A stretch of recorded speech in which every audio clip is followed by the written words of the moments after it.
चलिए मित्रों, जैसा कि आज हम लोग संस्कृत भाषा या शिक्षण, संस्कृत भाषा का शिक्षण क्या होता है, संस्कृत भाषा शिक्षण से संबंधित कैसे कैसे प्रश्न बनते हैं और संस्कृत भाषा शिक्षण में हम लोगों को क्या क्या पढ़ना है, इसके पाठ्यक्रम की रूपरेखा पहले हम लोग समझते हैं। संस्कृत भाषायाः शिक्षणम्।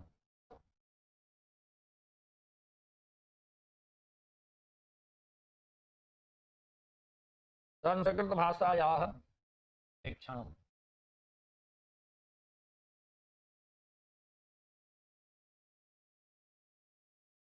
संस्कृत भाषा का शिक्षण। संस्कृत भाषा के शिक्षण में मित्रों हम लोग अध्ययन करेंगे संस्कृत भाषा या शिक्षणम। संस्कृत भाषा का शिक्षण क्या होता है, संस्कृत भाषा के शिक्षण में किन किन बिंदुओं का अध्ययन किया जाता है,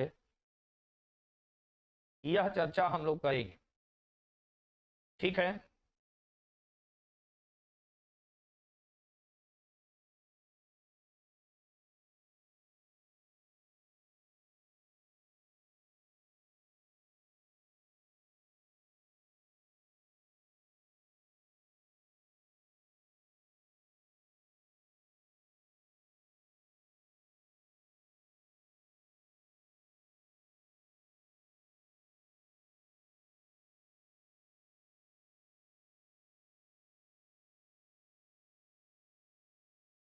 चलिए, तो संस्कृत भाषा या शिक्षण के अंतर्गत हम लोग पहले पढ़ेंगे संस्कृत भाषा या व्युत्पत्ति।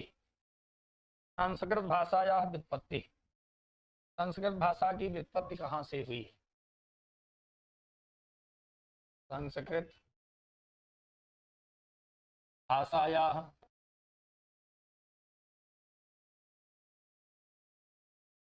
व्युत्पत्ति।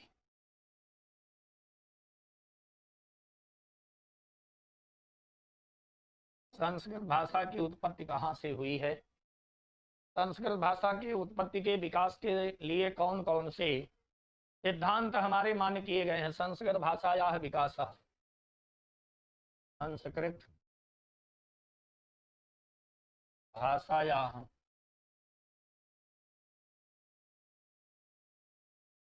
विकास।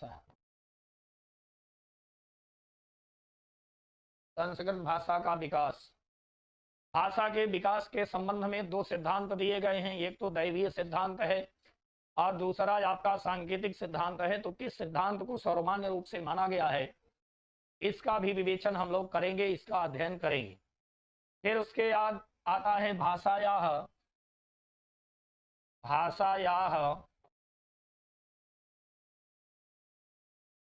विकासे, भाषा के विकास में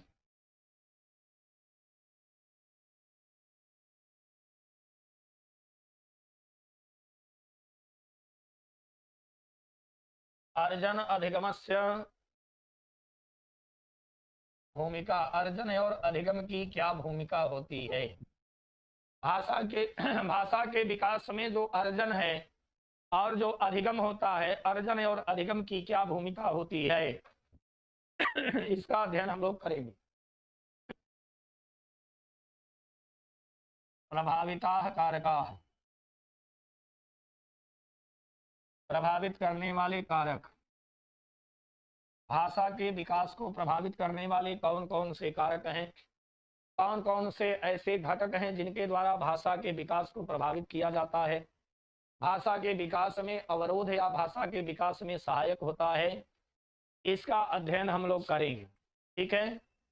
उसके बाद भाषागत क्या हमारे दोष होते हैं, भाषागत दोषाः, कुछ ऐसे दोष होते हैं जो जन्मजात रूप से भाषा में पाए जाते हैं और इनके कारण जो है हमारी भाषा प्रभावित होती है। तो भाषा के विकास को प्रभावित करने वाले कौन कौन से कारक होते हैं, भाषा में कौन कौन से दोष होते हैं, फिर जो है संस्कृत भाषा कौशलस्य विकासः, संस्कृत भाषा कौशलस्य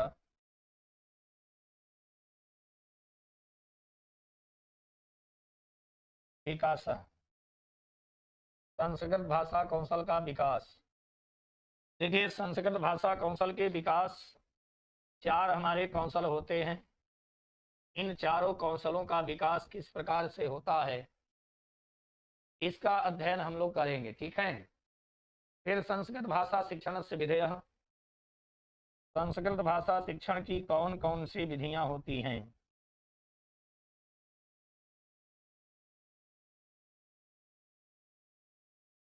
भाषा शिक्षणस्य विधयः, संस्कृत भाषा शिक्षण की कौन कौन सी विधियां हैं, ठीक है। कौन सी ऐसी विधि होती है जिसके माध्यम से संस्कृत भाषा का शिक्षण, अगर हम संस्कृत जैसे कठिन से कठिन विषय को भी संस्कृत शिक्षण विधियों के द्वारा हम सरल और सुगम बना सकते हैं, अपने बच्चों को हम संस्कृत भाषा का अध्ययन अध्यापन अच्छी प्रकार से करा सकते हैं। तो ये संस्कृत शिक्षण की विधियां हमको बताती हैं, जैसे उसमें आगमन विधि है, निगमन विधि है, व्याकरण शिक्षण की विधि है, भंडारकर विधि है, प्रत्यक्ष विधि है, विश्लेषण से संश्लेषण विधि है। तो तमाम प्रकार के विधियों का विश्लेषण इसमें किया गया है, जिसके माध्यम से हम संस्कृत भाषा शिक्षण को सरल और भावगम्य बना सकते हैं। इसके बाद आता है बेटा संस्कृत भाषा शिक्षण से सूत्र। संस्कृत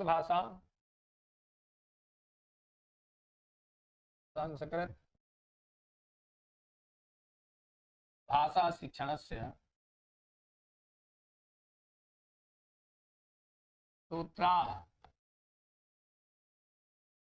संस्कृत भाषा शिक्षण के सूत्र कौन कौन से सूत्र होते हैं, जिन जिन सूत्रों के माध्यम से हम संस्कृत भाषा को सरलतम से सरलतम रूप में अपने बच्चों को मार्गदर्शन करा सकते हैं। तो संस्कृत भाषा के शिक्षण सूत्रों में जैसे सांकेतिक सिद्धांत है, और जो है स्वाभाविकता का सिद्धांत है, और तमाम प्रकार के सिद्धांत उसमें जो है आपका पुनरावृत्ति का सिद्धांत है, अभ्यास का सिद्धांत है, जिसके द्वारा कि नियत रूप से लगातार अभ्यास कराने से बच्चा धीरे धीरे किसी भी भाषा के ज्ञान को विधिवत सीख सकता है, और किसी भी भाषा क्या संस्कृत भाषा जैसे कठिन विषय को भी वह सरलतम ढंग से सीख सकता है। देखिए संस्कृत भाषा शिक्षण की जो है कुछ एक अलग दिशा होती है, एक अलग आयाम होता है, एक अलग इसकी जो है भाषा होती है। तो संस्कृत भाषा शिक्षण में सबसे पहले आपको शिक्षण के जो जो सिद्धांत हैं, जो जो तरीके हैं, जो जो नियम हैं, उनको समझना जो है बहुत जरूरी है। इसलिए संस्कृत भाषा शिक्षण ना तो अत्यंत सरल होता है बेटा, और ना ही अत्यंत जटिल होता है, ना जटिल होता है ना ही अत्यंत सरल होता है, बल्कि जो है आपके पढ़ने समझने योग्य हुआ करता है, ठीक है। अब इसके बाद आता है शिक्षण सूत्र के बाद जो है शिक्षण सिद्धांत का। संस्कृत भाषा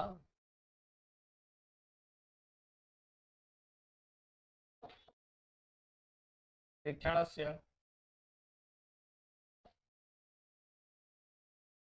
सिद्धांत। संस्कृत भाषा शिक्षण के कौन कौन से सिद्धांत हैं, ठीक है। अब सिद्धांतों को समझने के बाद जो है इसके कुछ अधिगम साधन होते हैं। संस्कृत भाषा शिक्षण से अधिगम साधनानि। संस्कृत भाषा शिक्षण से अधिगम साधनानि। अधिगम माने सीखने के कौन कौन से साधन होते हैं, संस्कृत भाषा को सीखने के लिए कौन कौन से ऐसे सिद्धांत आप फॉलो करेंगे जिसके माध्यम से आप उसको सरल से सरल रूप में सीख सकते हैं। जैसे कुछ दृश्य साधन होते हैं जिनको कि आप देख करके जो है संस्कृत भाषा के शिक्षण को सीख सकते हैं।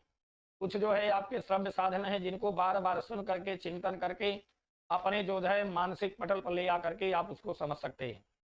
कुछ ऐसे साधन होते हैं जो दृश्य भी होते हैं और शब्द भी होते हैं, जिनको देख करके और सुन करके दोनों प्रकार से आप जो है सीख सकते हैं। तो सुन करके और देख करके उसके माध्यम से आप निश्चित रूप से संस्कृत भाषा के शिक्षण को सीख सकते हैं। ठीक है बेटा। अब इसके बाद जो है निदानात्मकम तथा च उपचारात्मकम शिक्षणम। निदानात्मकम तथा च उपचारात्मकम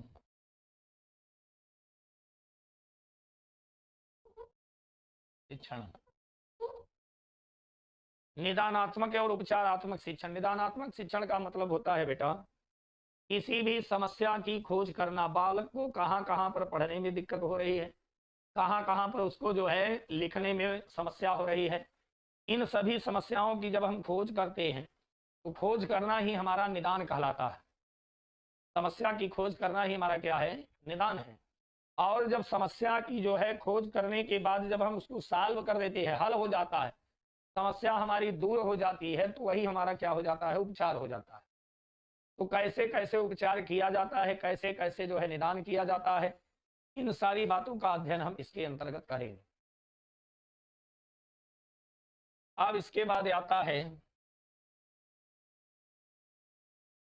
संस्कृत भाषा शिक्षणस्य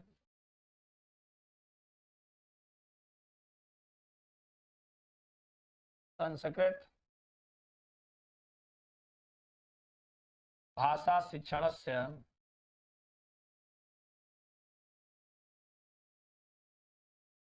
मूल्यांकनम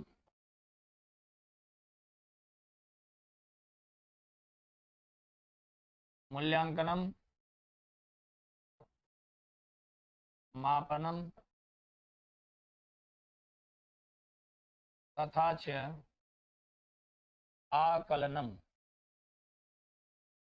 संस्कृत भाषा शिक्षण का जो है कैसे मूल्यांकन किया जाता है, कैसे मापन किया जाता है और कैसे इसका आकलन किया जाता है, इसका अध्ययन भी हम लोग करेंगे। ठीक है। इसके बाद आता है सतत मूल्यांकन तथा च व्यापक मूल्यांकन। सतत मूल्यांकनम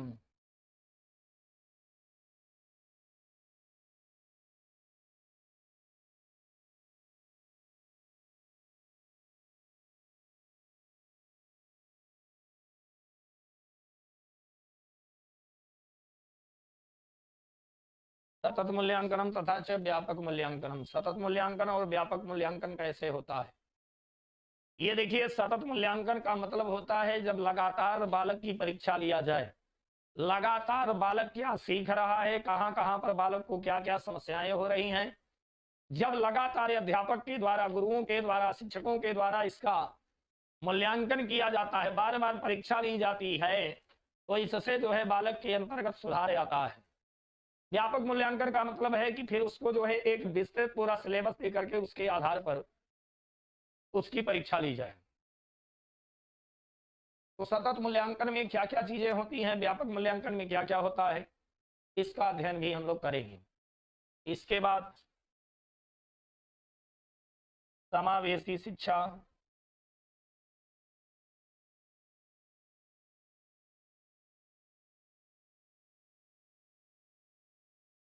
समावेशी शिक्षा में जैसे देखिए मध्यम श्रेणी के भी बालक होते हैं,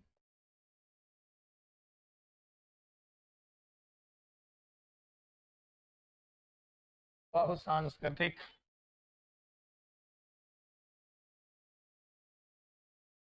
बहुभाषिक,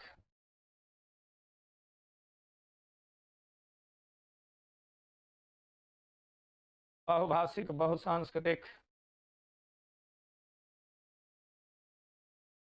कक्षा या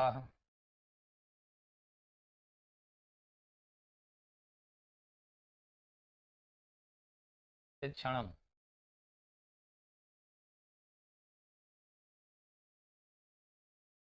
जैसे एक ही कक्षा में अनेक प्रकार के संस्कार से आए हुए बालक होते हैं, एक ही कक्षा में अनेक प्रकार की भाषा वाले भी बच्चे होते हैं।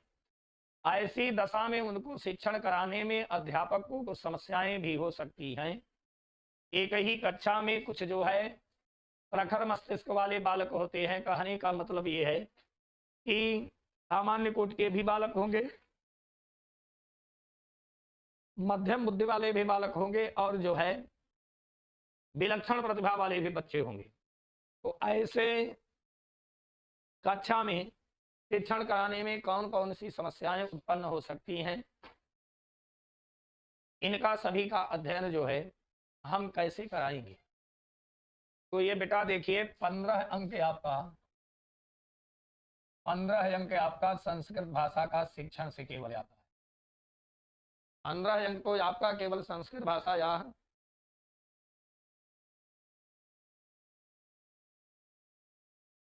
शिक्षण से हमको आता है। इसके बाद फिर देखिए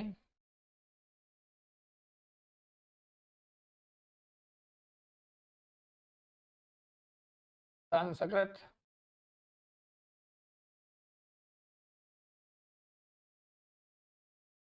गद्य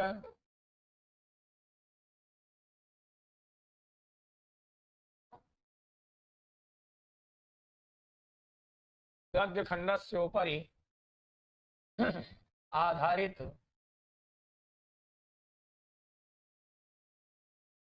रचनानां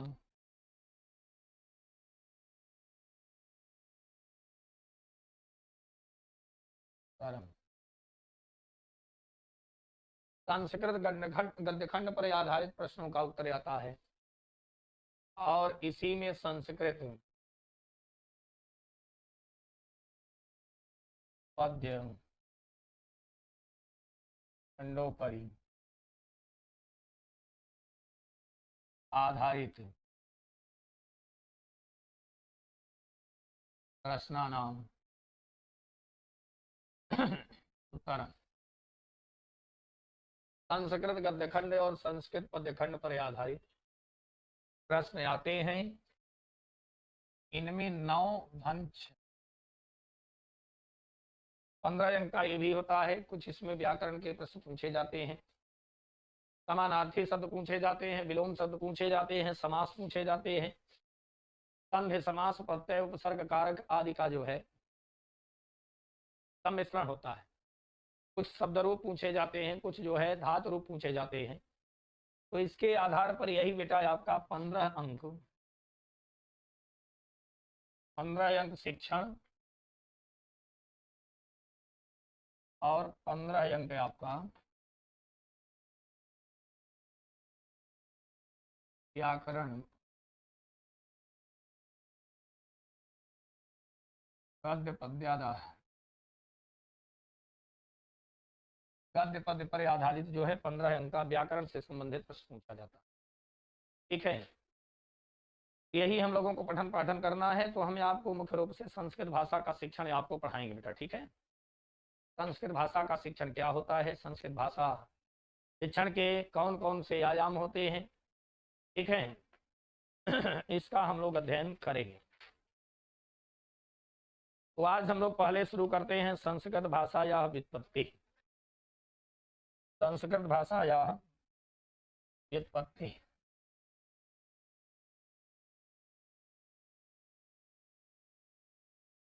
संस्कृत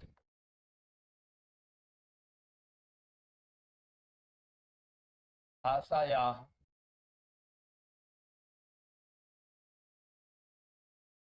व्युत्पत्ति।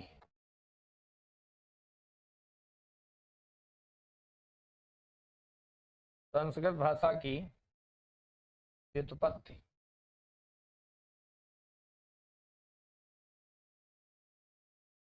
देखिए संस्कृत शब्द जो है सम उपसर्ग पूर्वक टुट का आगम होता है। क्री धातु में अक्ता प्रत्यय जोड़ करके संस्कृत शब्द बना। सम उपसर्ग पूर्वक क्री धातु प्रत्यय संयोगेन, क्री धातु अक्त प्रत्यय संयोगेन संस्कृत भाषायाः व्युत्पत्तिः भवति। अब सम है, टुट में देखिए ट का लोप हो जाएगा, उ का लोप हो जाएगा, स बचेगा, क्री बचेगा, अक्त प्रत्यय का त बचता है। सम धन स धन कृत हो गया। अब म के बाद में देखिए व्यंजन है, जब म के बाद में व्यंजन होता है बेटा तो म का हमारा अनुस्वार हो जाता है। म का अनुस्वार हो गया, इसके बाद आधा स है और क्री है और त है। ये हमारा संस्कृत शब्द बन गया। ठीक है, अब बन गया हमारा संस्कृत शब्द। अब संस्कृत का मतलब संस्कृत भाषा तो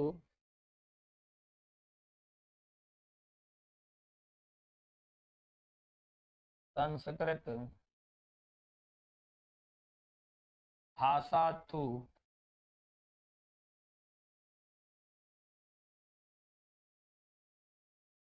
परिमार्जितम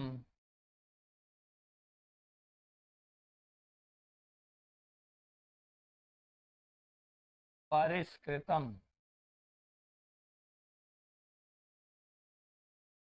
भाषा यास्ति।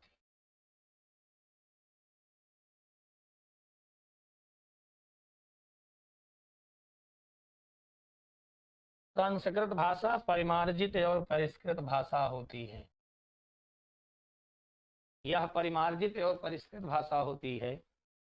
शुद्ध की गई, माज कर चमकाया हुआ, आवर्धित संस्कार की गई जो हमारी भाषा होती है वह हमारी संस्कृत भाषा है। संस्कार की गई भाषा ही संस्कृत भाषा है।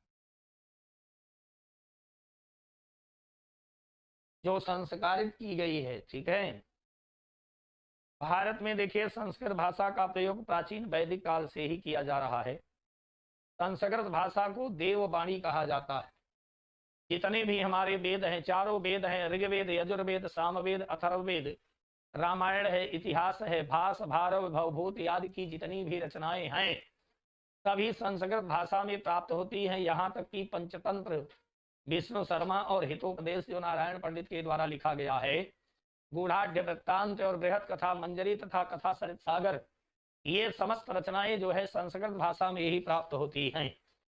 अतः ये हमारी संस्कृत भाषा जो है आदि भाषा है, प्राचीन भाषा है। संस्कृत भाषा जो है जगत कर्ता ये ब्रह्मा के मुख से निश्चित हुई है। संस्कृत वाणी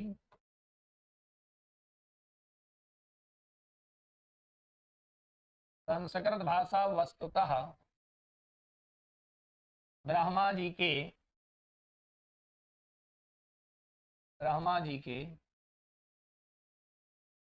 मुख से निश्चित हुई है।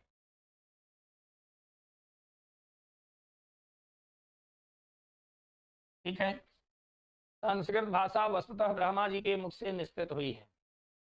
ब्राह्मणोस्य मुखमासेद बाहुराजन्यः कृतः पूर्वोत्तरस्य रवैस्यः पदभ्यागम शूद्रो अजायत।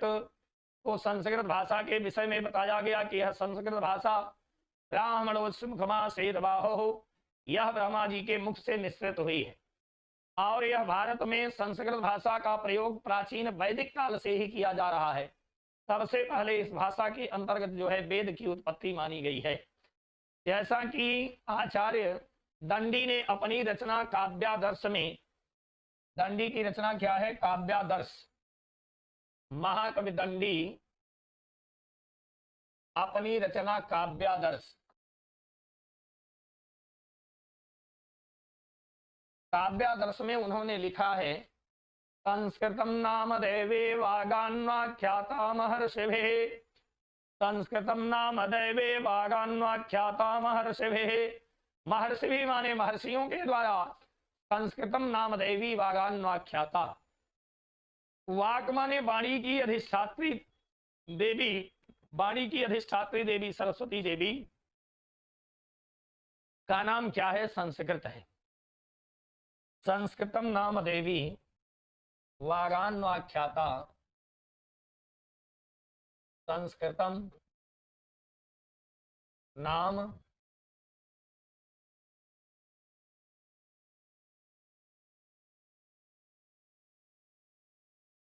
संस्कृतम नाम देवी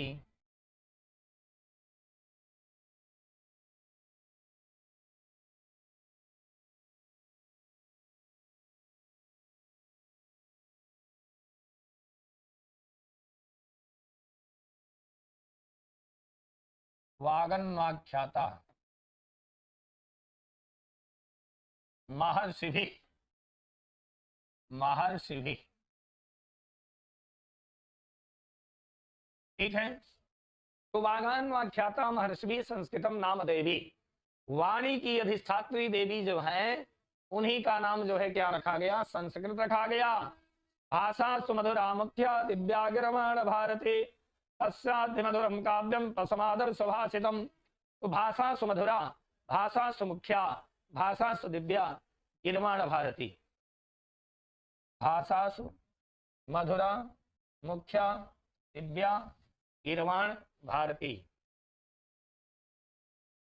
भाषासु मधुरा मुख्या दिव्या गिरवाण भारती, दिव्या गिरवाण भारती, भाषासु मधुरा मुख्या दिव्या गिरवाण भारती, भाषासु मधुरा गिरवाण भारती, भाषा सुमुख्या गिरवाण भारती, भाषा सुदिव्या गिरवाण भारती। भाषाओं में मधुर, भाषाओं में मुख्य, भाषाओं में अलौकिक। अलौकिक का मतलब होता है जो नालौकिक, अनेन अलौकिक। जो लौकिक नहीं है वह क्या है? अलौकिक है। जो इस संसार सागर में नहीं विद्यमान है वह क्या है? अलौकिक है। तो संस्कृतम नाम दैवी वागान्वाख्याता महर्षिभिः, या भाषा सुमधुरा मुख्या दिव्या गिरवाण भारती, भाषाओं में मधुर, भाषाओं में, भाषाओं में, भाषाओं में मधुर, ये सभी भाषाओं में मधुर होती है। इसको सुनने पर देखिए ऐसा है कि अगर आप संस्कृत के विद्वान हैं, संस्कृत के श्लोक जानते हैं, संस्कृत के श्लोकों को अगर आप चौराहे पर भी गाने लगेंगे तो 10 लोग जो है आकर के उसको सुनने लगेंगे। लेकिन गणित के कितने भी सूत्र आप जानते हैं, चौराहे पर बैठ जाएंगे, सोचेंगे पागल है जो है गणित के सूत्रों को कह रहा है। ठीक है। संस्कृतम भाषा सुमधुरा, भाषाओं में मधुर, भाषाओं में मुख्य, भाषाओं में मुख्य, भाषाओं में मुख्य, दिव्या, भाषाओं में अलौकिक, भाषाओं में अलौकिक। संस्कृत भाषा है।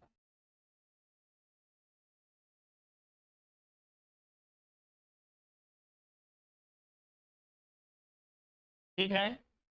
तो भाषाओं में अलौकिक संस्कृत भाषा है, भाषाओं में मधुर है, भाषाओं में मुख्य है, और इसको देववाणी के नाम से जाना जाता है। इस संस्कृत भाषा को देववाणी भी कहा गया है। देववाणी, देववाणी या देव भाषा या आदि भाषा,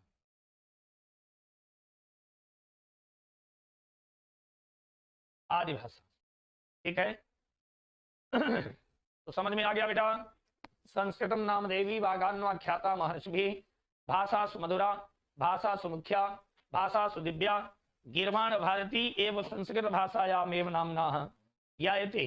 गिरवाण भारती जो हमारी कही गई है, यह गिरवाण भारती ही हमारी क्या है, संस्कृत भाषा है। अस्माकं चत्वारो वेदाः अस्याम एव भाषायां लिखितानि सन्ति। अस्माकं रामायणः, अस्माकं महाभारतः, पुराण इतिहास, आरण्यक उपनिषदाः एते सर्वे तो संस्कृत भाषायामेव लिखितानि सन्ति। भारतीय हमारा दर्शन है, भारतीय आरण्यक है, भारतीय उपनिषद है, जितने भी हमारे 18 पुराण है, अष्टादश पुराणेषु व्यासस्य वचनद्वयम् परोपकाराय पुण्याय पापाय परिपीडनम्।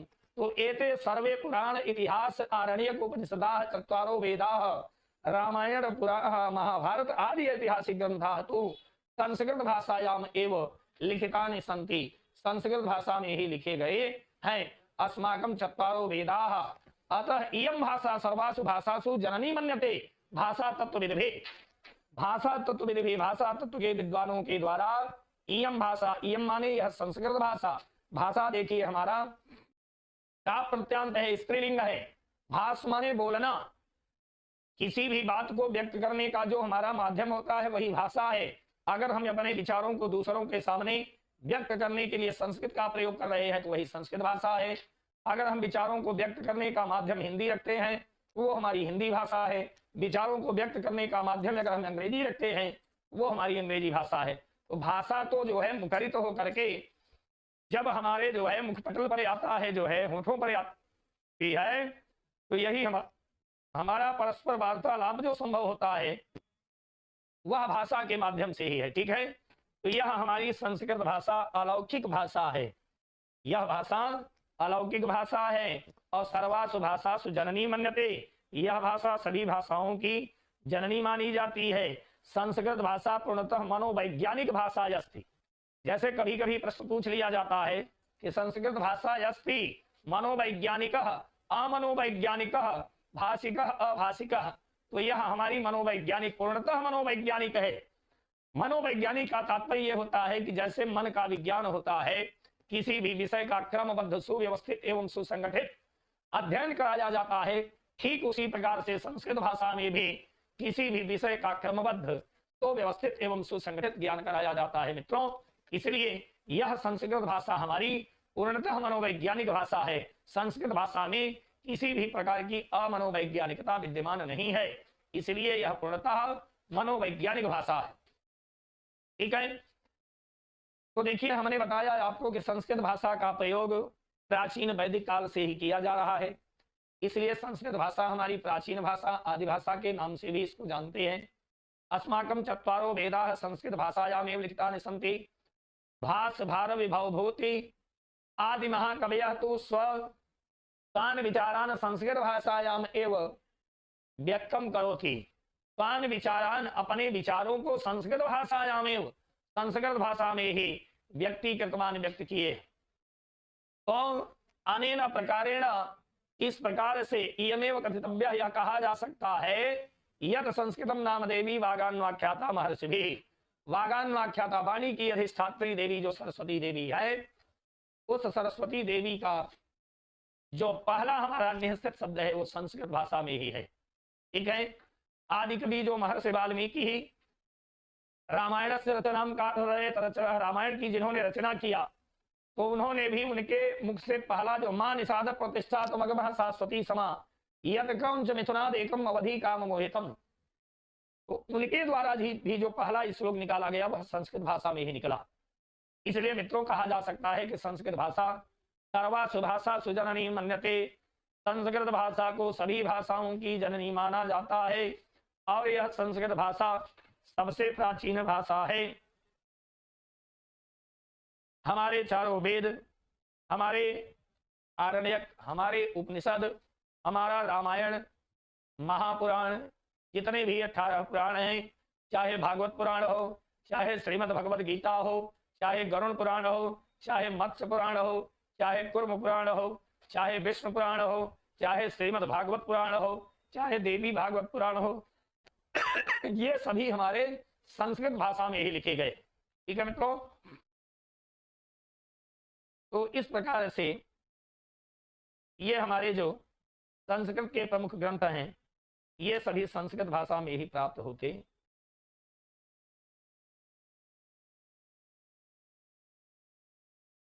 तो चलिए बेटा, आज के क्लास को हम लोग यहीं पर विराम देते हैं।